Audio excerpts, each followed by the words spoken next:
Exploring Volcanoes, a fiery adventure. Do you know what a volcano is? Volcanoes are like big mountains that can sometimes explode.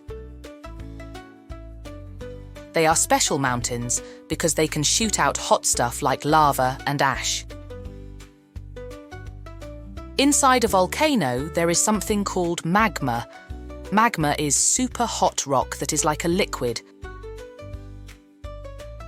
When a volcano erupts, the magma comes out and flows down the sides like a river of fire.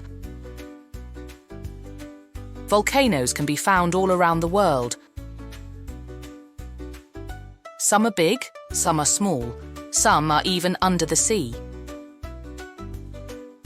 When they erupt, they can make loud noises and send ash and rocks high into the sky. But volcanoes aren't just about explosions. They also create new land. When lava cools down, it turns into rock.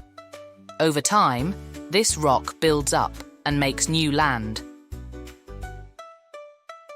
Scientists study volcanoes to learn more about them and to keep people safe.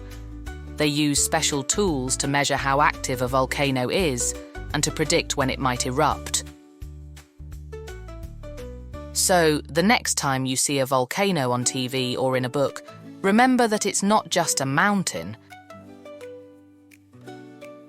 It's a fiery adventure waiting to happen.